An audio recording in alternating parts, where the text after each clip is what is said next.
जो चल रहा है देश में, खास करके उत्तर प्रदेश में, एक दमनकारी सरकार के द्वारा किसानों के खिलाफ जो हिंसा का वाकया हुआ है, उससे हम सब प्रभावित हैं, आक्रोशित हैं। उसी विषय पर हमने आग्रह किया आदरणीय मुख्यमंत्री जी से।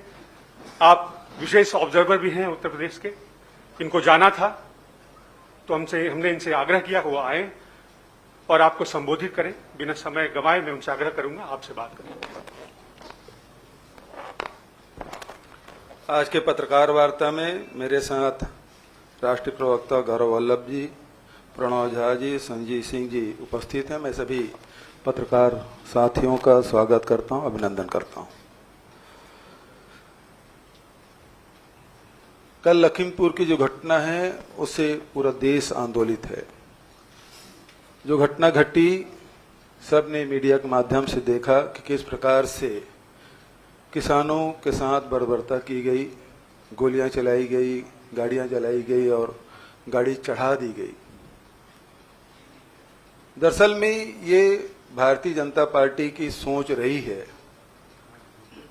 ये सही मायने में कहा जाए तो भारतीय जनता पार्टी अंग्रेजों से प्रेरित, उसके प्रेरणा लेकर ही ये राजनीति कर रहे हैं।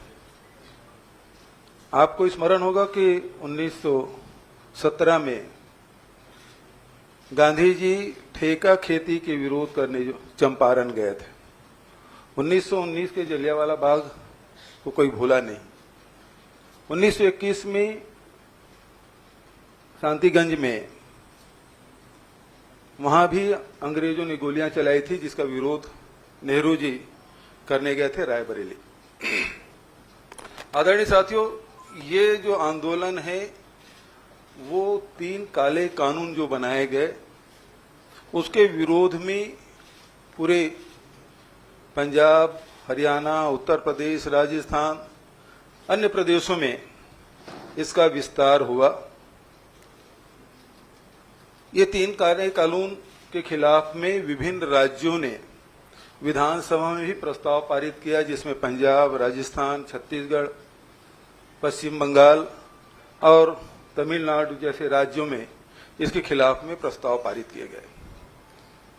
लेकिन इनकी हठधर्मिता आपने देखा कि किस प्रकार से ये बात कर रहे हैं। खासकर खट्टर साहब की बात, उन्होंने कहा कि किसान आंदोलनकारियों को लाठी भांजो, जेल जाओ, बड़े नेता बन जाओ।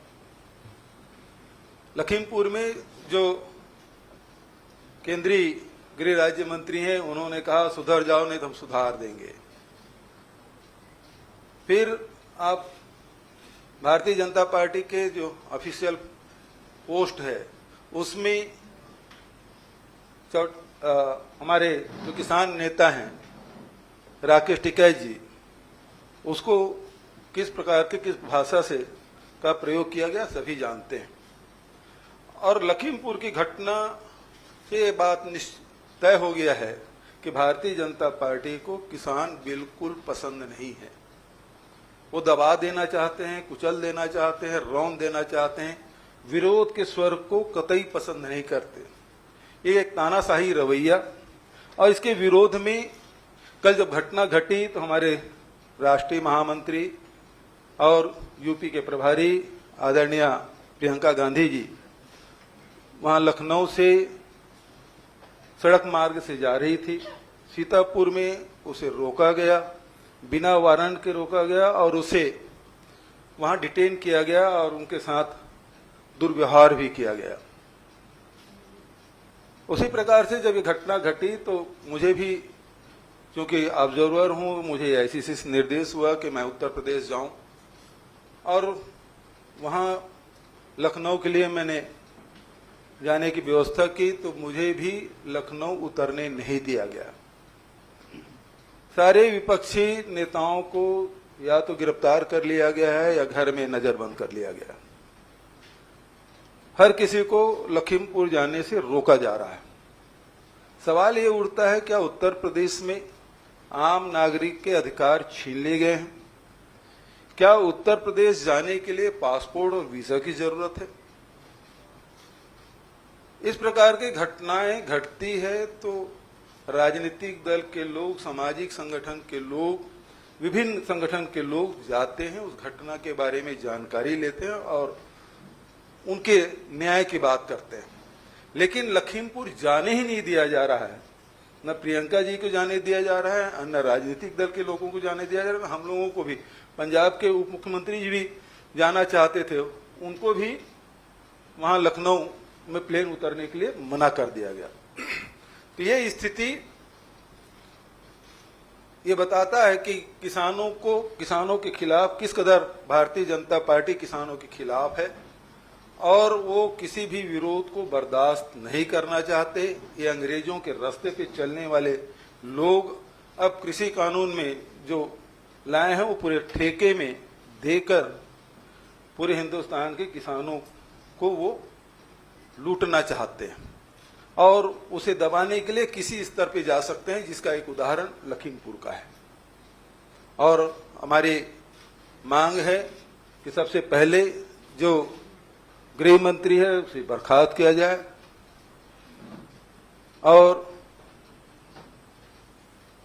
वहां जो उनके साथ गए थे उस मंत्री को भी बर्खास्त किया जाना चाहिए। जो लोग आंदोलन कर रहे थे और उन्हें कुचलने की जो कोशिश की गई, उन सब की गिरफ्तारी होना चाहिए, क्योंकि ये साधारण घटना नहीं है बल्कि ये सीधा सीधा हत्या है और उस अपराध में, उस धारा में अपराध पंजीबद्ध करके कार्रवाई किया जाना चाहिए।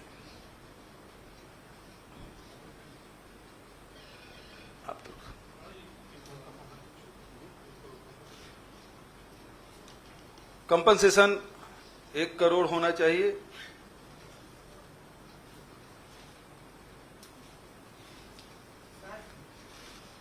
वही मेरा सवाल ये है कि जो कंपनसेशन की आपने बात की है, मुआवजे का भारत सरकार ने जो अभी लगाया कि 45 लाख कृषक परिवारों को दिया जाएगा, 10 लाख जो घायल है उनको दिया जाएगा और एक नौकरी दी जाएगी। और राकेश टिकैत ने कहा कि ऐसा पहली बार इतिहास में हुआ है कि गृह राज्य मंत्री पर भी FIR दर्ज होने जा रही है, उनके बेटे पर भी होने जा रही है। इसको किस तरीके से देखते हैं? पहला सवाल। दूसरा सवाल ये है कि आपको लगातार 2 बार आप लोगों ने परमिशन मांगी थी एयरपोर्ट से, आप लोगों को वहां से अनुमति नहीं मिली जाने के लिए। आपने ये भी कहा कि नागरिक अधिकारों का ये हनन है। आपको क्या लगता है कि क्यों आपको रोका जा रहा था? क्या उसके पीछे मंशा थी? क्या आप जाते हुए कुछ वहां पे प्रदर्शन करने वाले थे? क्या वजह थी सारी चीजों? सीधी सी बात है कि कांग्रेस पार्टी हर अन्याय के खिलाफ लड़ती आई है और इस प्रकार की घटना में लगातार हमारे नेता, चाहे राहुल जी हों चाहे प्रियंका जी हों, लगातार जाके पीड़ित परिवारों से मिलते रहे हैं और अभी भी जाकर उनसे मिलते, उस घटना की जानकारी लेते और सरकार पे दबाव डालते कि उनके साथ न्याय हो। जिस प्रकार से कल केंद्रीय गृह राज्य मंत्री का जब बयान आया कि मेरे बेटा वहां था ही नहीं, तो बचाने की जो कोशिश हो रही है तो सबसे पहले से उसे हटाया जाना चाहिए, बर्खास्त किया जाना चाहिए। और जिस प्रकार से वो बचाने की कोशिश कर रहे हैं अपने बेटे को, तो उनके खिलाफ भी, क्योंकि वो साक्ष्य छुपाने का काम कर रहे हैं, तो उसके खिलाफ भी वही धारा लगना चाहिए जो उसके बेटे के खिलाफ लगा है या लगाना जाना चाहिए। दूसरी बात यह है कि हमें क्यों रोका जाना चाहिए? एक चुने हुए जनप्रतिनिधि हैं और वहां कोई आंदोलन, प्रदर्शन या सरकार को ऐसी स्थिति में लाने तो जा नहीं रहे थे। हम तो केवल पीड़ित परिवार से मिलने जा रहे थे। लखीमपुर की घटना से उन लोगों से मिलते, किसान आंदोलनकारियों से मिलते, पीड़ित परिवार से मिलते, उस दुख में सहभागी बनने जा रहे थे। तो इसे रोका जाना ये तो अमानवीयता है। धन्यवाद मोहित। सिद्धार्थ एनआई से।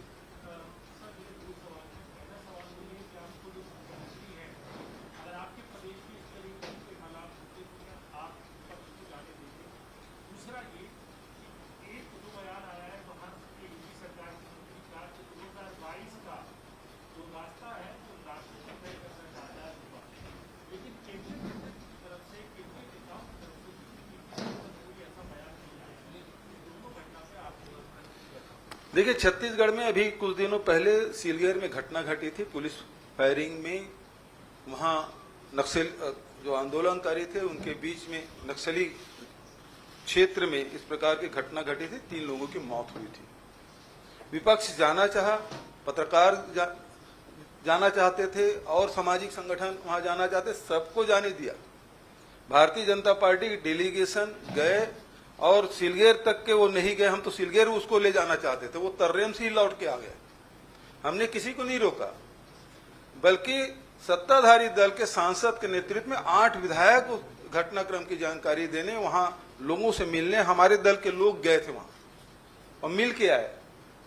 पीड़ित परिवार से बुलाकर हमने भी बात की, क्योंकि वो घूर नक्सली क्षेत्र है, सुरक्षा का मामला है, और इस कारण से उनसे, उन परिवार के लोगों से मैंने भी बात की, टेलीफोन से बात की, वीडियो कॉन्फ्रेंसिंग के माध्यम से बात की, और समय बीतने के बाद हम लोग उनसे बुलाकर भी बात की। तो यदि इस प्रकार की घटना मेरे राज्य में नहीं हुआ, ऐसी बात नहीं, हुआ है घटना, लेकिन हमने हमारा अप्रोच ये रहा कि सबको जाने दिया जाए। बात तथ्य वो सामने आना चाहिए कि है क्या चीज, और उसके हिसाब से कार्रवाई होनी चाहिए। दूसरी बात कौन सा आपने कहा?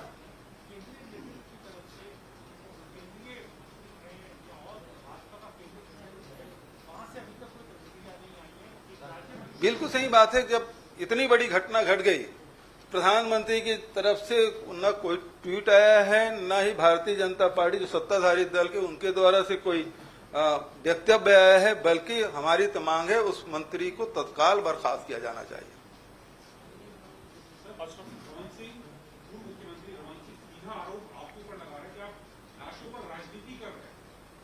लाशों की राजनीति ये लोग करते हैं, हम लोग नहीं करते। हम लोग शहादत देने वाले लोग में हैं, ये लोग सत्ता की राजनीति करते हैं। देश के लिए कुर्बानी देने का काम किसी ने किया है तो कांग्रेस पार्टी ने किया। उसकी लंबी फेरिस्त महात्मा गांधी से लेकर इंदिरा जी और राजीव जी तक देश के लिए अपनी कुर्बानियां दी है। भारतीय जनता पार्टी के लोग बता दें, आजादी की लड़ाई से लेकर आज तक के कभी नाखून भी कटाया हो?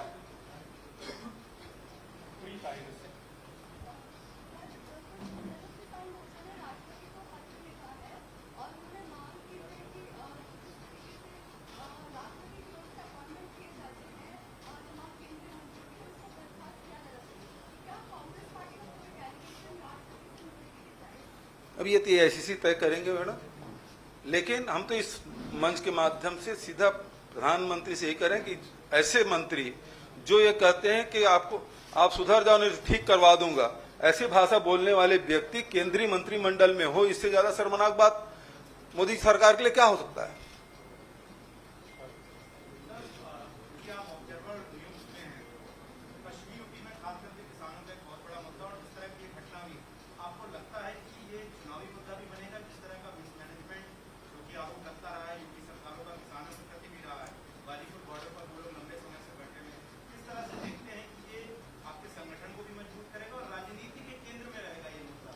देखिए, किसान हमारे अन्नदाता हमारे लिए राजनीतिक विषय नहीं है, हमारे लिए महत्वपूर्ण है, क्योंकि महात्मा गांधी ने कहा कि देश की आत्मा गांव में बसती है। राहुल जी लगातार किसानों के लिए न्याय की बात करते रहे, और आज भी कांग्रेस पार्टी इस वर्ग के लिए लड़ाई लड़ रही है। तो हमारे लिए राजनीतिक मुद्दा नहीं है, बल्कि देश का ये मुद्दा है। किसानों का मुद्दा मतलब 70-80% आबादी का मुद्दा है, हम सबके जीवन से जुड़ा हुआ मुद्दा है, और इसलिए इसे केवल राजनीतिक चश्मा से नहीं देखा जाना चाहिए।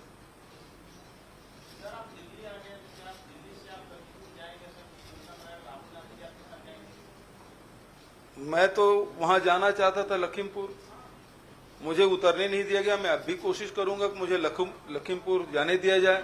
मैं फिर दिल्ली आया हूं, तो दिल्ली से आपसे चर्चा करने के बाद शायद योगी आदित्यनाथ जी कुछ उसके निर्णय में बदलाव आया और हम लोगों को अनुमति मिले, विपक्ष के लोगों को। तो मैंने बहुत सारे साथी जाना चाहेंगे, क्योंकि इतनी बड़ी घटना जिसमें किसानों को रौंद दिया गया है, इतना दर्दनाक, इतना विभत्स और कोई दूसरा दृश्य नहीं हो सकता।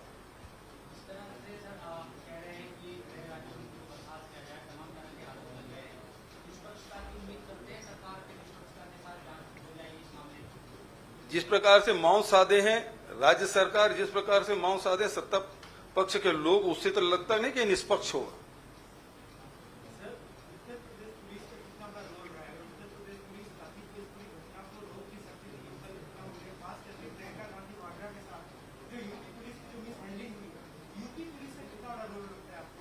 यूपी पुलिस के बारे में, चाहे वो हाथरस की बात हो, चाहे अभी गोरखपुर की बात हो, वो सब पूरे देश देख रहा है। तो किस प्रकार से वो मिस हैंडलिंग कर रहे हैं और किस प्रकार से योगी आदित्य के राज्य में वो निरंकुश हो गए हैं, उसके बारे में सब देख रहे हैं। इससे उम्मीद नहीं की जा सकती। और जिस प्रकार से प्रियंका जी के साथ जो दुर्व्यवहार किया गया है वो तो बेहद निंदनीय है। किसी महिला के साथ इस प्रकार से व्यवहार करना तो मैं समझता हूँ कि उचित नहीं। विवेक श्रीवास्तव, राजस्थान पत्रिका से। यूपी सरकार ने फैसला किया है कि हाईकोर्ट के रिटायर्ड जस्टिस से जांच कराई जाए। क्या कांग्रेस पार्टी इससे संतुष्ट है?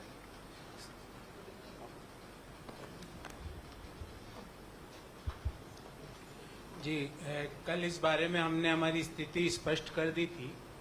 कल हमने ये मांग की थी कि सुप्रीम कोर्ट के सिटिंग जज की अध्यक्षता में इसकी जांच किया जाए। देखिए, ये घटना कोई एक आइसोलेटेड घटना नहीं है, जैसा आदरणीय भूपेश बघेल जी ने बताया। आप इसकी क्रोनोलॉजी समझिए। कुछ दिन पूर्व यूपी बीजेपी के हैंडल में एक कार्टून आता है। उस कार्टून में ये दिखाया जाता है और लिखा जाता है राकेश टिकैत के बारे में कि यूपी आए तो खाल उधेड़ दी जाएगी। वो कार्टून है, आप भी जाके देखिए उस कार्टून को। खाल उधेड़ दी जाएगी, वो कार्टून है यूपी बीजेपी के हैंडल से। फिर सप्ताह भर पहले गृह मंत्री, देश के गृह राज्य मंत्री, सुधर जाओ वरना सुधार देंगे। लोकतंत्र में उनको किसने ये बोलने का अधिकार दिया? संविधान के कौन से अनुच्छेद में उनको ये बात कहने का अधिकार मिला? उसके बाद हरियाणा के संवैधानिक चुने हुए मुख्यमंत्री जिसने संविधान की शपथ ली, वो अपने कार्यकर्ताओं को कहते हैं आंदोलनकारी किसानों का सर फोड़ो, जेल जाओ और नेता बनो। This is the leadership, I can say leadership creation factory of BJP. This is what they want to convey कि लीडर बनने के लिए अन्नदाताओं का सर फोड़ो, जेल जाओ और लीडर बनो। क्या बीजेपी इस तरह अपने लीडर बनाती है? और हम मांग करते हैं कि जब तक गृह मंत्री अजय मिश्र अपने पद पर है, कोई भी जांच का कॉन्स्टिट्यूट करना बेमानी है। तो सबसे पहले तो उन्हें बर्खास्त किया जाए। दूसरा, उनके ऊपर, उनके बेटे के ऊपर और बीजेपी के कार्यकर्ताओं के ऊपर हत्या के मुकदमे दर्ज होने चाहिए। और अभी तक वो गिरफ्तार क्यों नहीं हुआ उनका पुत्र? क्योंकि कई ऐसी सोशल मीडिया के क्लिप्स आ रहे हैं जहां पे यूपी पुलिस के लोगों ने स्वीकार किया कि जब ये हुआ तो उस गाड़ी में गृह मंत्री के बेटे उस गाड़ी में बैठे थे। अभी तक वो गिरफ्तारी क्यों नहीं हो पा रही है? आप हमको तो रोक रहे हो अपना पुलिस बल लगा के, हमारे नेताओं को जाने से रोक रहे हो, प्रियंका गांधी जी को जाने से रोक रहे हो, भूपेश बघेल जी को प्लेन के लैंडिंग की अनुमति नहीं दे रहे। और वो जो यूपी पुलिस के जो व्यक्ति ने कहा कि घटना स्थल पे गृह मंत्री का पुत्र था, वो कहाँ है? वो क्यों नहीं गिरफ्तार हुआ अभी तक? और तीसरी मांग, 1 करोड़ रुपए का मुआवजा with a judicial inquiry under the chairmanship of sitting Supreme Court जज। जब भी इसमें न्याय मिलेगा, अन्यथा ये लीपापोती का काम जो यूपी सरकार करती है, पहले जिस तरह 1 साल पूर्व की घटना याद रखिएगा, आज से 1 साल पूर्व हाथरस की घटना हुई, कहां गए वो कल्पित? कहां गए वो कल्पित? क्या वो अभी जेल में है? किसने उस बच्ची के साथ दुष्कर्म किया? वो लोग कहां हैं? उनके ऊपर क्या क्या केस चले? क्या कार्रवाई हुई? 1 साल हो गया, एक कार्रवाई बता दे उत्तर प्रदेश सरकार। लीपापोती से सरकार और संविधान और लोकतंत्र नहीं चलेगा। आपने कल किसानों के ऊपर अपने गाड़ी के टायर नहीं चलाए हैं, आपने लोकतंत्र और संविधान को कुचलने का प्रयास किया, भारत की अंतरात्मा को कुचलने का प्रयास किया, जिसको कोई भी भारतीय सहन नहीं करेगा। और हम मांग करते हैं कि तुरंत, और अभी तक इतने घंटे के बावजूद क्यों भारत सरकार के कोई व्यक्ति का कोई बयान नहीं आता? अरे धारत सरकार का एक मंत्री डायरेक्टली इन्वॉल्व है, उसके खिलाफ प्रधानमंत्री हो, भाजपा अध्यक्ष हो, देश के गृह मंत्री हो, कैबिनेट, वो क्यों मौन धारण करके बैठे हैं? ऐसा क्या कंपल्शन है उनके? इन सब बातों का जवाब देश चाहता है। अन्यथा ये लड़ाई जिस तरह अंग्रेजों को कांग्रेस पार्टी ने भगाया था, आजादी के बाद ये जो जनरल डायर की सरकार है उसको भी देश की जनता भगा के मानेगी। नमस्कार, मैं हूं मानक गुप्ता। अगर आपको हमारा ये वीडियो पसंद आया हो तो इसे लाइक और शेयर जरूर करें। और हां, हमें सब्सक्राइब और फॉलो करना ना भूलें ताकि आप देश और दुनिया की कोई खबर मिस ना करें। तो जुड़े रहिए हमारे साथ और देखते रहिए News 24।